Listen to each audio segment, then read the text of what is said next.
हाय students, चला तर आज आपण रिप्रोडक्शन इन प्लांट या टॉपिक मधला उरलेला पार्ट आपल्याला कंटिन्यू करायचा आहे. याच्या अगोदर आपण लास्ट लेक्चर पर्यंत flower, asexual reproduction, sexual reproduction मध्ये फ्लावरचे वेगवेगळे पार्ट्स, कॅलेक्स, करोला, एंड्रोइसियम, गायनोइसियम, त्या प्रत्येकाचं स्ट्रक्चर, फंक्शन इथपर्यंतचा पार्ट आपण डिटेल पाहिलेला होता. आता आपल्याला याच्या पुढचं सेक्सुअल रिप्रोडक्शन मधली जी नेक्स्ट स्टेप असते ती म्हणजेच male reproductive system, female reproductive system, male आणि फिमेल सेक्स ऑर्गनचा पार्ट आपल्याला बघायचा आहे. सुरुवातीला आपण एंड्रोइसियम, त्याचं जे बेसिक युनिट बघितलं होतं आपण, स्टॅमेन्स, या संदर्भातली माहिती घ्यायची आपल्याला.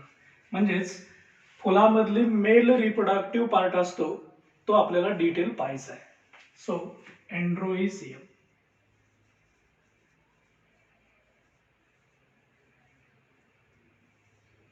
Okay,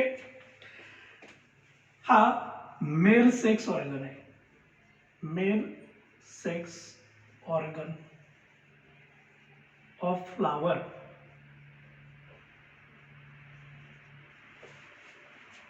right.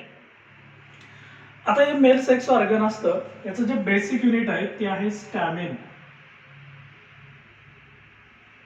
बेसिक युनिट काय? स्टॅमेन. हे आपल्याला माहित आहे, आपण पाहिलेलं आहे. स्टॅमेन घेतला तर त्याच्यामध्ये असे दोन पार्ट्स असतात महत्वाचे. हा पार्ट आहे, हा असतो अँथर, आणि हा पार्ट आहे, याला काय म्हणायचं? फिलामेंट.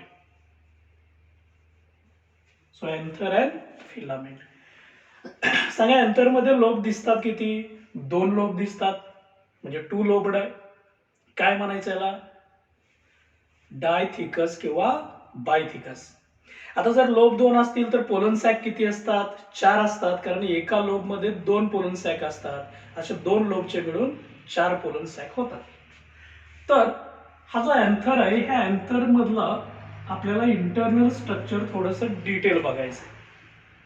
जेव्हा हा अँथर इमॅच्युअर असतो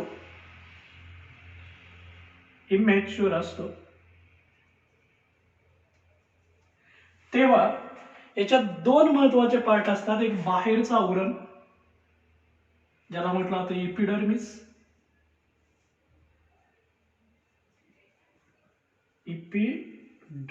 काय म्हणायचं? Epidermis. EP means outer, dermis means layer, सगळ्यात बाहेरचा लेअर असतो, याला काय म्हणायचं? इपिडर्मिस. आणि इनसाइडला, ह्याच्या आतील साइडला पेशी असतात, ते असतात पॅरियन कायमॅटस सेल्स. पॅरियन कायमा म्हणजे थिन वॉल्ड सेल्स असतात, याला म्हणायचं parenchyma. Thin walled cells is called as parenchyma. आता जसे डेव्हलपमेंट स्टार्ट होईल, ह्या पॅरियन कायमापासून डेव्हलप्ड पेशीस तयार होतात, त्यापेक्षा पुढच्या पेशीस तयार होतात. म्हणजेच याच्यापासून ज्या पेशी तयार होतात याला म्हटलं जातं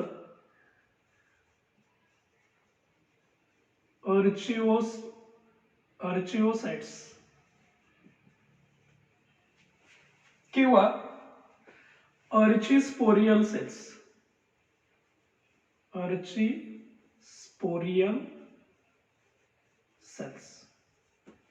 काय म्हणायचं? अर्चिपोरियल सेल्स.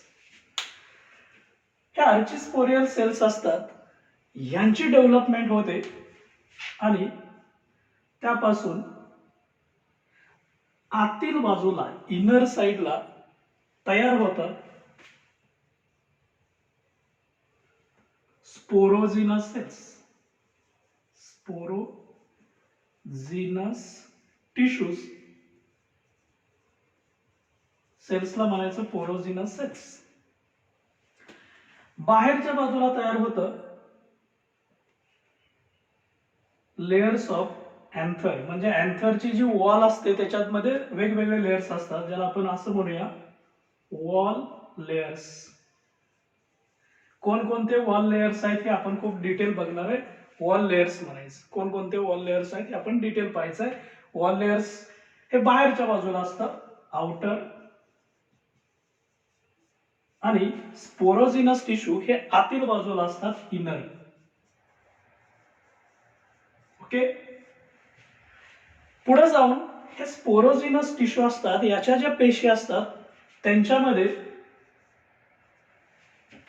नवीन स्पोर्स तयार करण्याची, मायक्रोस्पोर्स तयार करण्याची क्षमता असते.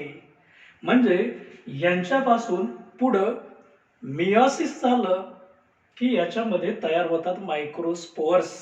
म्हणजे या स्पोरोजिनस टिश्यूजलाच आपण असंही म्हणू शकतो MMC, microspore mother cells. Microspore mother cells and this produce the microspores. काय तयार होतील? मायक्रोस्पोर्स. यालाच म्हणायचं पोलन ग्रेन्स. काय म्हणायचं? Pollen grains. पण त्यासाठी एक डिव्हिजन होणं आवश्यक असतं, मियोसिस. आपल्याला माहित आहे मियोसिस म्हणजे काय असतं? रिडक्शनल डिव्हिजन असते. रिडक्शनल याचा अर्थ असा असतो की गुणसूत्रांची संख्या कमी होते. म्हणजे एका पेशीच्या 4 पेशी तयार होतात आणि गुणसूत्रांचा नंबर मात्र हाफ होतो. याला म्हटलं जातं मियोसिस. जो मायक्रोस्पोर तयार होतो तो टेट्राड असतो. टेट्राड कसा असतो बघा? टेट्राड. टेट्राड या शब्दाचा अर्थ आहे त्याच्यात 4 मायक्रोस्पोर्स असतात. 4 हॅप्लॉइड मायक्रोस्पोर्स तयार होतात. हे इंटरनल स्ट्रक्चर. इमॅच्युअर अँथर पासून पोलन ग्रेन्स कसे तयार झाले हे आपण बघितलं. पुन्हा एकदा बघा, हे स्टॅमेन जेव्हा स्टॅमेनचे 2 पार्ट आहेत, अँथर अँड फिलामेंट. अँथर जेव्हा इमॅच्युअर असतो त्याच्यात बाहेरचा थर असतो, याला काय म्हणायचं? इपिडर्मिस. आतील पेशींना म्हणायचं पॅरेनकायमॅटस सेल्स किंवा पॅरेनकायमा. यांची डेव्हलपमेंट झाली की तयार होतात आर्चिओसाइट्स किंवा यालाच म्हणायचं अर्चिस्पोरियल सेल्स. ह्या अर्चिस्पोरियल सेल्स पुन्हा डेव्हलप होतात, आतील साईडला तयार करतात स्पोरोजिनस टिश्यू. आतील साईडला तयार करतात स्पोरोजिनस टिश्यू आणि बाहेरच्या बाजूला तयार करतात wall of anther. Wall of anther at outer side. आणि इनसाइडला तयार करतात स्पोरोजिनस टिश्यूज. हे स्पोरोजिनस टिश्यूज आतील साईडला असतात. यांच्यात नवीन स्पोर तयार करण्याची क्षमता असते. याला असंही म्हटलं जातं मायक्रोस्पोर मदर सेल्स. आणि यांचं मियोसिस झालं की मायक्रोस्पोर्स तयार होतात, ज्याला आपण म्हणतो पोलन ग्रेन्स. जो टेट्राड असतो, हॅप्लॉइड असतो. एका वेळी एका पेशीपासून, एका एमएमसी पासून, एमएमसी इथं मायक्रोस्पोर मदर सेल म्हणायचं, याला एमएमसी पासून 4 टेट्राइड मायक्रोस्पोर्स तयार होतात. ओके. आता हे टेट्राइड मायक्रोस्पोर्स कसे असतात किंवा अँथर बस्ट कसा होतो हे आपण डिटेल पाहणार आहे. तर इथला पार्ट तुम्हाला, अँथरच्या आतील पार्ट तुम्हाला कळालेला आहे. आता प्रत्यक्षात ह्या अँथरचं स्ट्रक्चर कसं असतं हे आपण त्याच्या ट्रान्सफर सेक्शन मध्ये बघणार आहे. टीएस ऑफ अँथर मध्ये बघणार आहे. कशामध्ये? TS of anther. कळालेला आहे पार्ट? हा पार्ट लिहून घ्या, व्हिडिओ पॉज करा आणि हे लिहून घ्या. ठीक आहे, तुम्ही लिहून घेतलेला असेल. आता पुढचा पार्ट आपण बघूया, स्ट्रक्चर ऑफ अँथर. काय बघायचं आहे? Structure of anther. यालाच आपण म्हणतो TS of anther, transfer section of anther. TS of anther. अँथरचा आपल्याला ट्रान्सफर सेक्शन बघायचं आहे, टीएस बघायचं. TS of anther. आता आपण डायथिकस अँथर आहे त्याचा जर का सेक्शन घेतला तर तो आपल्याला अशा पद्धतीने पाहायला मिळेल. बघा, त्याच्यात 4 पोलन सॅक्स असतात. हे पोलन सॅक्स आहेत, 4 पोलन सॅक्स. याच्यावरती बाहेरच्या बाजूला अशा पद्धतीचं लेयर असतं.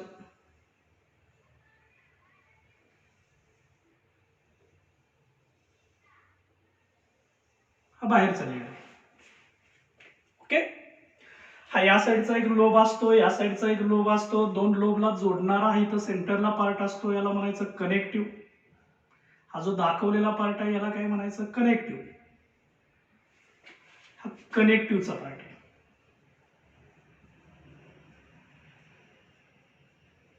याच्या सभोवताली व्हॅस्क्युलर टिश्यू असतात, कंडक्टिंग टिश्यू असतात, व्हीबी व्हॅस्क्युलर टिश्यू म्हटलं तर त्या असतात. हे एकंदरीत आपण डायथिकस अँथरचा टीएस बघतोय. आता याच्यात महत्वाचे दोन पार्ट असतात. काय दोन पार्ट असतात? तर एक अँथर वॉल, अँथरची वॉल असते, म्हणजे ही इथून इथपर्यंतची अँथर वॉल आहे. याच्यात कोणकोणते लेयर्स असतात हे आपण डिटेल पाहणार आहे. आणि त्याच्या इनसाइडला स्पोरोजिनस टिश्यूज असतात. सुरुवातीला आपण अँथर वॉल बघूया. Anther wall. आता ह्या अँथर वॉल मध्ये 4 लेयर्स असतात, एकूण 4 थर असतात. बघा, सगळ्यात बाहेरचा आहे याला म्हणायचं इपिडर्मिस. काय म्हणायचं? Epidermis. Epi means outer, dermis means layer. So this is single thick layer आहे, प्रोटेक्टिव्ह लेयर आहे, आउटर लेयर आहे. प्रोटेक्शनचं काम करतो, फ्लॅट सेलनी तयार झालेला असतो. So single, thick, outer, protective and made up of flat cells called as epidermis. First layer आहे.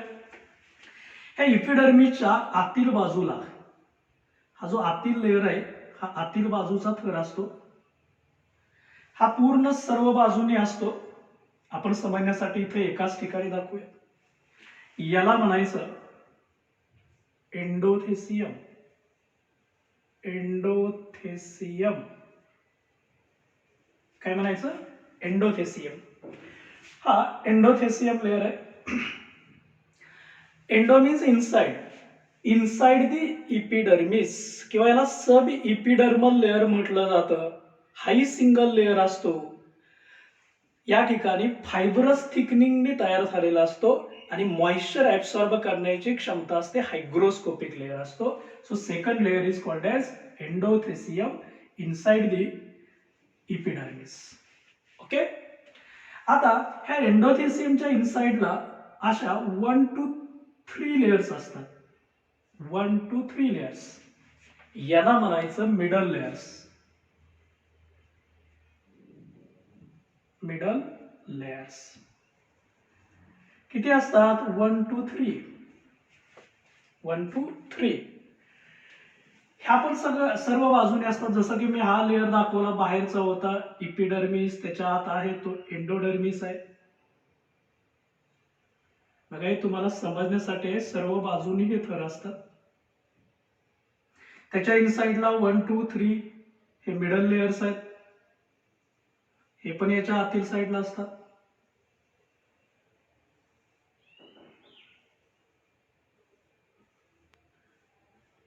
असे 1, 2 किंवा 3 थर असतात.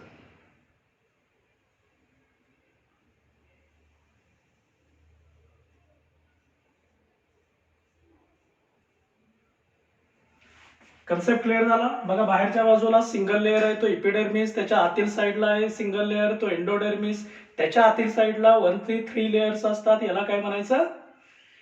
Middle layers. या मिडल लेयरचं जे वैशिष्ट्य आहे, सुरुवातीला जसजसा इमॅच्युअर असतो त्यावेळेस हे प्रेझेंट असतात. जसजसा अँथर मॅच्युअर होईल हळूहळू ह्या डिजनरेट होतात, नष्ट होतात आणि त्या ठिकाणी हा जो पोलन सॅक असतो ते डेव्हलप होतो, त्याला स्पेस दिली जाते. म्हणजे मॅच्युअर अँथर मध्ये ह्या मिडल लेयर्स असतात, त्या नष्ट झालेल्या असतात, डिजनरेट होतात. सगळ्यात महत्वाचं इनर मोस्ट लेयर आहे, याचं नाव आहे टॅपेटम. टॅपेटम. काय म्हणायचं? Tapetum is the most important layer, most inner most, सगळ्यात आतील बाजूला असतो. हा थिक असतो आणि न्यूट्रिटिव्ह फंक्शन असतो. न्यूट्रिटिव्ह लेयर म्हटलं त्याला. म्हणजे काय?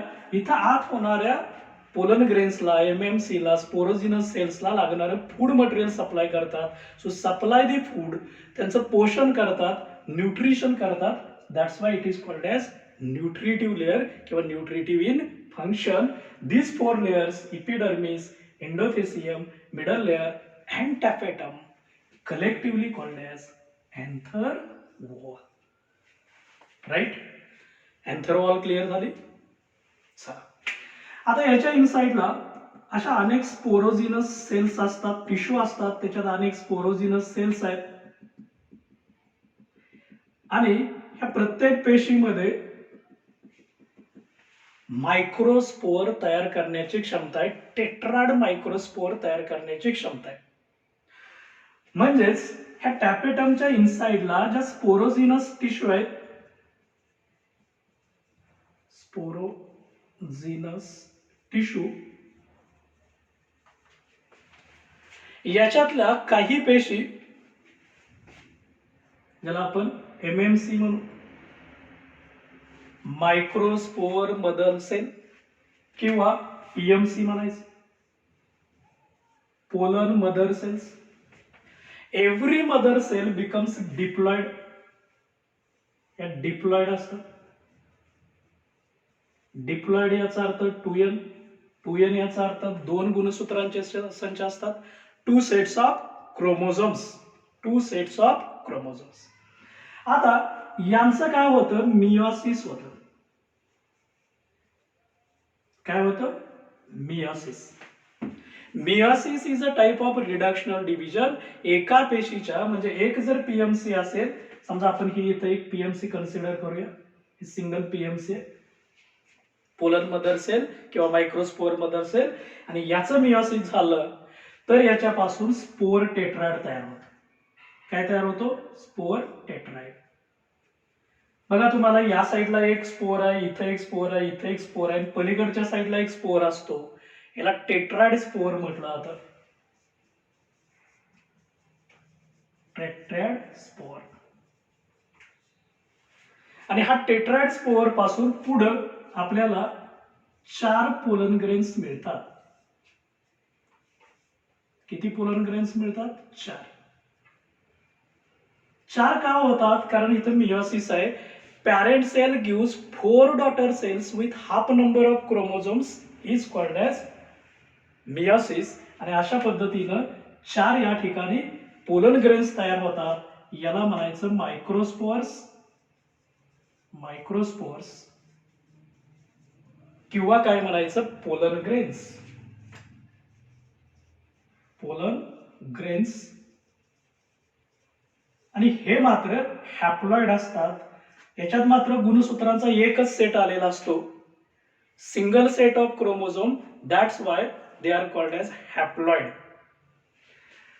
पुढे जाऊन ह्या मायक्रोस्पोअर पासून एकापासून 2 मेल गॅमेटोफाइट्स मिळतात. एकापासून 2 मेल गॅमेटोफाइट्स मिळतील. गॅमेटोफाइटची डेव्हलपमेंट कशी होते आपण नंतर बघणार आहे. पण तरी सुद्धा कॅल्क्युलेशन साठी लक्षात ठेवा, तुम्हाला असं विचारलं होतं की 1 MMC gives how many number of spores, 4 spores. How many number of gametes, so each pollen grain produce 2 gametes, so 4 pollen grain corresponds to 8 gametes, gives 8 gametes. So 8 gametes, 8 male gametes म्हणायचे. Male gametes 8 का, बघा याच्यापासून 2 तयार होतील, याच्यापासून 2 आहेत, याच्यापासून 2 आणि याच्यापासून 2, असे एकूण मिळून 8 मेल गॅमेट्स तयार होतील जेव्हा याचा गॅमेटोफाइट डेव्हलपमेंट होईल तेव्हा. सिक्वेन्स कळालाय. सगळ्या एन्थरचा टीएस आपण बघितला. या टीएस मध्ये इथं उरलेल्या स्पेस मध्ये सगळ्या पॅरेनकायमॅटस सेल्स असतात. Epidermis, endothecium, middle layers, tapetum, sporogenous tissue, microspore mother cell, त्याचं meiosis, tetrad spore, 4 microspore, 8 gametes. मायक्रोस्पोर्सला काय म्हणायचं, पोलन ग्रेन्स. आणि एमएमसी पासून मायक्रोस्पोअर तयार होणं ह्या एकूण प्रोसेसला म्हणायचं मायक्रोस्पोरोजेनेसिस. मायक्रोस्पोरोजेनेसिस म्हणजेच जेनेसिस म्हणजे फॉर्मेशन, मायक्रोस्पोरोजेनेसिस. ओके.